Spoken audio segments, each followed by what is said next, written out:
Hello നമസ്കാരം, പുതിയ എപ്പിസോഡിലേക്ക് സ്വാഗതം. ഇന്ന് നമ്മൾ നോക്കാൻ പോകുന്നത് ഒരു എഡിറ്റിംഗ് ട്യൂട്ടോറിയൽ തന്നെയാണ്. നിങ്ങളുടെ ഫോൺ ഉപയോഗിച്ച് എങ്ങനെ ഇതുപോലുള്ള മലയാളം ടൈപ്പോഗ്രഫി ഫോട്ടോസ് എഡിറ്റ് ചെയ്യാം എന്നുള്ള കാര്യമാണ് നമ്മൾ നോക്കാൻ പോകുന്നത്. ടൈപ്പോഗ്രഫി ഫോട്ടോസ് എന്താണെന്ന് വെച്ച് കഴിഞ്ഞാൽ നിങ്ങളുടെ ഫോട്ടോയിൽ അതിനകത്ത് എന്തെങ്കിലും കോഡ്സൊക്കെ മലയാളം കോഡ്സൊക്കെ ആഡ് ചെയ്ത് എഡിറ്റ് ചെയ്തെടുക്കുന്നതിനെയാണ് മലയാളം ടൈപ്പോഗ്രഫി എന്ന് പറയുന്നത്. ഇത് പൂർണ്ണമായിട്ട് നിങ്ങളുടെ ഫോണിൽ എങ്ങനെ എഡിറ്റ് ചെയ്യാം എന്നുള്ള കാര്യമാണ് നമ്മൾ നോക്കാൻ പോകുന്നത്. ഫോട്ടോഗ്രാഫി, വീഡിയോഗ്രാഫി, എഡിറ്റിംഗ് റിലേറ്റഡ് ആയിട്ടുള്ള ട്യൂട്ടോറിയൽസാണ് നിങ്ങൾക്ക് ഈ ചാനലിലൂടെ ലഭിക്കാൻ പോകുന്നത്. അതുകൊണ്ട് ചാനൽ തീർച്ചയായിട്ടും സബ്സ്ക്രൈബ് ചെയ്യുക. ടെക് ഇൻഫോ മലയാളത്തിൻ്റെ പുതിയ എപ്പിസോഡിലേക്ക് സ്വാഗതം.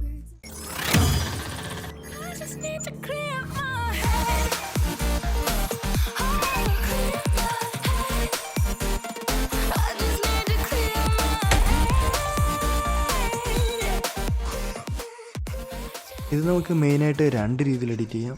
ഒന്നാമത്തേതെന്ന് വെച്ച് കഴിഞ്ഞാൽ നമുക്ക് സ്വന്തമായിട്ട് ഫോൺസ് വരച്ച് ഡിസൈൻ ചെയ്ത് എഡിറ്റ് ചെയ്ത് നമ്മുടെ ഫോട്ടോയ്ക്ക് അത് കയറ്റാം. രണ്ടാമത്തേത് ഡിഫോൾട്ടായിട്ടുള്ള കുറച്ച് ഫോൺസൊക്കെ ഉപയോഗിച്ച് കോഡ്സ് എഡിറ്റ് ചെയ്തിടാം. ഇതിനകത്ത് ആദ്യം നമ്മൾ നോക്കാൻ പോകുന്നത് എങ്ങനെ നമുക്ക് സ്വന്തമായിട്ട് ഡിസൈൻ ചെയ്യാം എന്നുള്ള കാര്യമാണ്. ഇതിനായിട്ട് നമുക്കൊരു സോഫ്റ്റ്വെയർ ആവശ്യമാണ്. നമുക്ക് അഡോബ് ഇല്ലുസ്ട്രേറ്റർ ഡ്രോ എന്ന് പറയുന്ന ഒരു സോഫ്റ്റ്വെയർ യൂസ് ചെയ്യാം. അഡോബ് ഡ്രായ്ക്കകത്ത് കയറിയതിന് ശേഷം ക്രിയേറ്റ് ന്യൂ എന്ന് പറയുന്നൊരു ഓപ്ഷൻ എടുക്കുക. അതിനകത്ത് നിന്ന് നമ്മൾ പോർട്രേറ്റ് എന്ന് പറയുന്നൊരു ഓപ്ഷൻ എടുത്തു.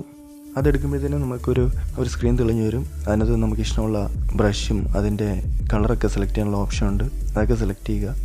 അതിനുശേഷം നമുക്ക് വരയ്ക്കാനുള്ള കാര്യം എന്താണെന്ന് വെച്ചാൽ വരയ്ക്കുക. നിങ്ങൾക്ക് ഇതിനകത്ത് തന്നെ നിങ്ങളുടെ സൈസൊക്കെ അഡ്ജസ്റ്റ് ചെയ്യാം. സൈസ്, ഒപ്പോസിറ്റി, കളർ അങ്ങനെ തുടങ്ങിയ കാര്യങ്ങളെല്ലാം അഡ്ജസ്റ്റ് ചെയ്യാം.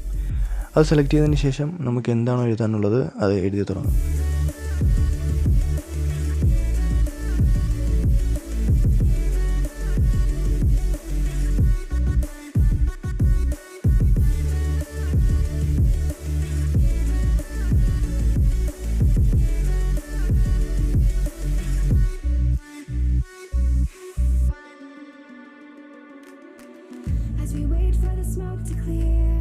അതിനുശേഷം അതൊരു PNG ആയിട്ട് സേവ് ചെയ്തെടുക്കുക.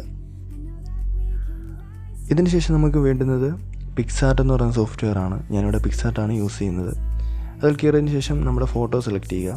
ഫോട്ടോ സെലക്ട് ചെയ്തതിന് ശേഷം താഴെ ആഡ് ഫോട്ടോസ് എന്ന് പറയുന്നൊരു ഓപ്ഷൻ ഉണ്ട്. അതിൽ ക്ലിക്ക് ചെയ്ത് നമ്മളിപ്പോൾ എഡിറ്റ് ചെയ്ത ആ ഒരു ഫോണ്ട് ഇതിലേക്ക് കൊണ്ടുവരിക. അതിനുശേഷം ഇതിൻ്റെ സൈസൊക്കെ അഡ്ജസ്റ്റ് ചെയ്ത് അത് ക്ലിയർ ആയിട്ട് വെച്ചിട്ട് ഫോട്ടോ എഡിറ്റ് ചെയ്ത് സേവ് ചെയ്യുക.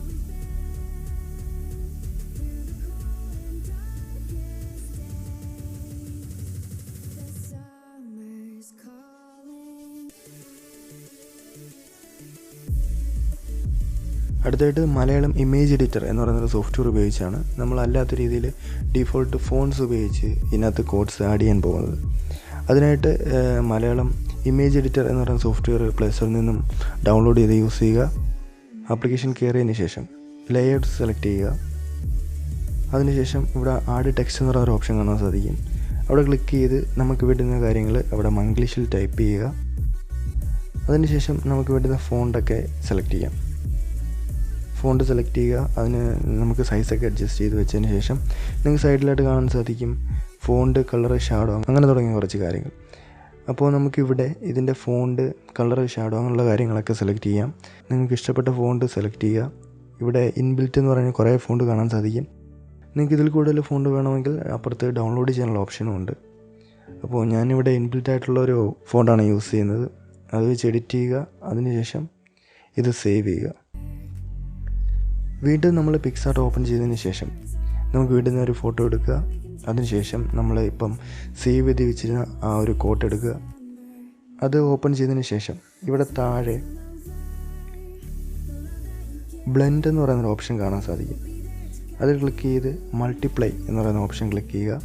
അങ്ങനെ ആയിക്കഴിഞ്ഞാൽ ആ വൈറ്റ് കളർ മാറിയിട്ട് നമ്മുടെ ബ്ലാക്ക് കളർ മാത്രം ഈ ഒരു ഫോണ്ടായിട്ട് കിട്ടുന്നതായിരിക്കും. അത് നമ്മൾ നമ്മുടെ പിക്ചറിനനുസരിച്ച് കറക്റ്റായിട്ട് അഡ്ജസ്റ്റ് ചെയ്ത് സൈസൊക്കെ അഡ്ജസ്റ്റ് ചെയ്ത് വെച്ച് സേവ് ചെയ്യുക.